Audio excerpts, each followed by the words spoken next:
अस्सलाम वालेकुम। मोहम्मद सिद्दीक़ मिठवार बाबू हाला। बरकतुन वारो अल्लाह आहे जंहिं पंहिंजे हज़रत मुहम्मद रसूलुल्लाह सल्लल्लाहु अलैहि वसल्लम ते हक़ ऐं बातिल में फ़र्क़ु कंदड़ क़ुरान नाज़िल कयो आहे। बरकतुन वारो अल्लाह आहे जंहिं पंहिंजे हज़रत मुहम्मद रसूलुल्लाह सल्लल्लाहु अलैहि वसल्लम ते हक़ ऐं बातिल में फ़र्क़ु कंदड़ क़ुरान नाज़िल कयो आहे।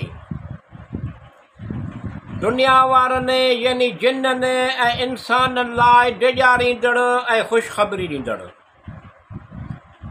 दुनिया वारनि यानी जिन्ननि ऐं इंसाननि लाइ डिॼारींदड़ ऐं ख़ुशख़बरी ॾींदड़ पर इनखे नसीहत जो किताब करे नाज़िल कयो आहे।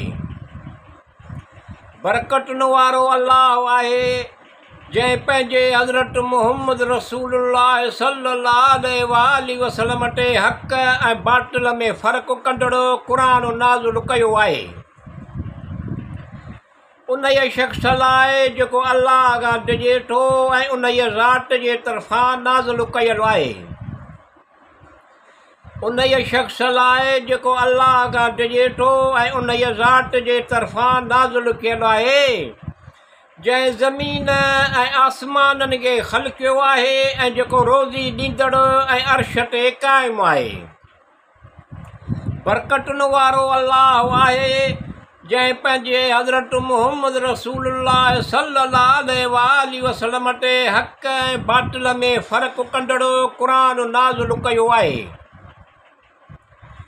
हीअ आयतूं आहिनि रोशन किताब जूं, बेशक उनखे अरबी क़ुरान करे नाज़िल कयो त तव्हां सम्झो।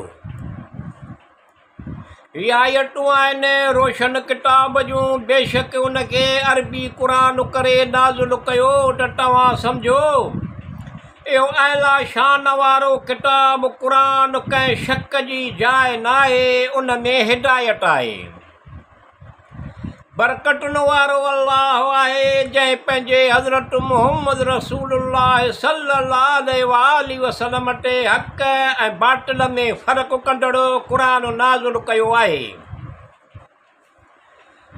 त ॼाण रखो अल्लाह तव्हांजो मौला आहे ऐं केॾो त सुठो मौला, केॾो त बहितर मददगार।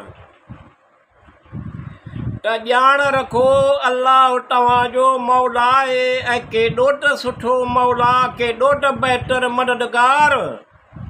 हीअ अज़ीमुल शान किताब आहे जंहिंमें को शक न आहे, परहेज़गारनि खे सिधी वाट ॾेखारींदड़ आहे। बरकतुन वारो अल्लाह आहे जंहिं पंहिंजे हज़रत मुहम्मद रसूलुल्लाह सल्लल्लाहु अलैहि वसल्लम ते हक़ ऐं बातिल में फ़र्क़ु कंदड़ क़ुरान नाज़िल कयो आहे। उहे परहेज़गार जेके ग़ैब अणॾिठे ते ईमान आणी नंढा ऐं नमाज़ क़ाइमु कनि था, जंहिं माल जो खेनि मालिक कयो आहे उन मां ख़र्च कनि था। उहे परहेज़गार जेके ग़ैब अणॾिठे ते ईमान आणी नंढा ऐं नमाज़ क़ाइमु कनि था, जंहिं माल जो खेनि मालिक कयो आहे उन मां ख़र्च कनि था।